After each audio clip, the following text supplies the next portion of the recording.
ముందు రైతులందరూ కలిసి కమిటీలుగా ఏర్పడ్డారు, జేఏసీగా ఏర్పడ్డాడు. రకరకాలుగా కూడా కొన్ని సమస్యలు సాధించుకున్నారు. గవర్నమెంట్కి పాదయాత్రలు చేసి అన్నీ కూడా అందరూ కలిసికట్టుగా సమర్థించుకొని చేసుకున్నారు. ఆ రకంగా ప్రభుత్వాన్ని సంపాదించుకున్నారు.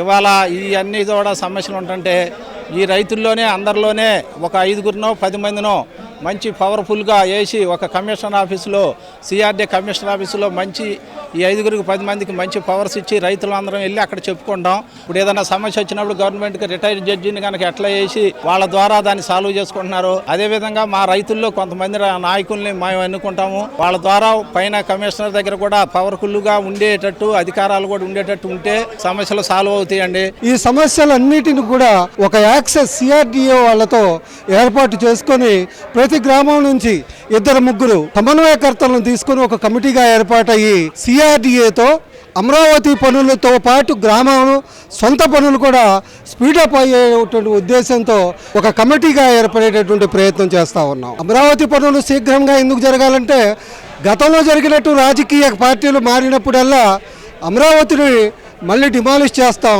అమరావతిని ఇక్కడ ఉంచాం మావిగన్ అనేటటువంటి అనేకమైనటువంటి వ్యాఖ్యలు రాష్ట్రపతి గెజిట్ ఏర్పడిన తర్వాత కూడా ఒక అర్థం లేనటువంటి మాటలు మాట్లాడి జనాల్ని భ్రమపరిచేలాగా ప్రాంతాల మధ్య విద్వేషాలు వచ్చేలాగా రాజకీయ పార్టీలు మారుతూ ఉన్నాయి. కాబట్టి అమరావతి యొక్క నిర్మాణం ఈ పార్టీ అమరావతికి అనుకూలంగా ఉన్నటువంటి పార్టీ పవర్లో ఉన్నంతలోనే సాధ్యమైనంత ఎక్కువగా నిర్మాణ కార్యక్రమాలు అవ్వటానికి రైతులుగా స్థానికులుగా సహాయం అందించేటటువంటి భాగం ఈరోజు జరుగుతూ ఉంది.